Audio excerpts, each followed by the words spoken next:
ဒီဗီဒီယိုဖိုင်လေးကိုကြည့်ကြပါအောင်လေ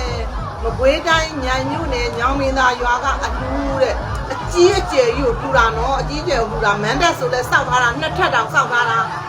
ပြီးတော့မန်တက်ကြီးကလည်းရွှေရောင်လေးတဝင်းဝင်းနဲ့တောက်ပနေတာပဲဟဲ့ကြည့်ရတာဟဲ့တကယ်ကိုအားရစရာပဲပြီးလဲပြီးတော့အမှအလူရှင်မိသားစုတွေနဲ့အလူရှင်အတိုင်းဝိုင်းတွေကဟိုဗာလဲပတ်စံတွေကျဲကြတာစင်မောကနေပြီးတော့ပတ်စံတွေကျဲတာအမှဖိုင်ဗီဒီယိုဖိုင်ထဲမှာမြင်တဲ့အတိုင်းပဲအမှကျဲတာဟေးပတ်စံတွေကျဲကြတာအလူရှင်အမကလည်းကျဲတယ်ဒီဘက်ကအလူရှင်ရလည်းအမှကျဲတာ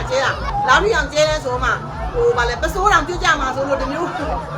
လက်တစ်ဖက်နဲ့တောင်ထိန်းထားရတယ်ဒီမှာအမှပတ်စံတွေအားရပါရကျဲကြတာဟေးကျဲကြတာအဲ့အချိန်မှာလေဟိုစီဗာလဲဟာဆိုတဲ့အတန်ကြီးနဲ့လေစင်ကြီးကလေအီနဲ့တဖြည်းဖြည်းနဲ့စင်ကြီးကကျိုးကြသွားပြိုကျသွားပါလေရောပြိုလဲပြိုကျသွားတော့အဲ့မှာဟဲ့အဲ့ဖိုင်နဲ့ကိုဗီဒီယိုဖိုင်ကိုကြည့်ပြီးတော့ကိုယ်လည်းဟဲ့စိတ်ပူသွားပါတော့ဟဲ့ဘာတွေဖြစ်ကြလဲပေါ့ဆိုတော့အဲ့နဲ့မန်းတွေပါဝင်ဖက်ကြည့်တာပေါ့ဝင်ဖက်ကြည့်တဲ့အခါကျတော့တော်သေးတယ်ဘယ်သူမှဘာမှမဖြစ်ကြဘူးတဲ့ဘာမှအန္တရာယ်မရှိထိခိုက်ဒဏ်ရာမရကြဘူးလို့ပြောတယ်ကိုဒီမှာလေအဲ့ဒီဗီဒီယိုဖိုင်ကိုကြည့်ပြီးတော့လေပျော်ရတယ်သိလားဟိုသူတို့လူလာကြီးကိုကြည့်ပြီးတော့လေအရန်ကိုပီတိဖြစ်ရတယ်အရန်လဲပျော်ဖို့ကောင်းတယ်ဟိုစိုးရင်စိတ်လည်းဖြစ်သွားတာပေါ့နော်တော်သေးတယ်ဘာမှမဖြစ်ကြဘူးလို့ပြော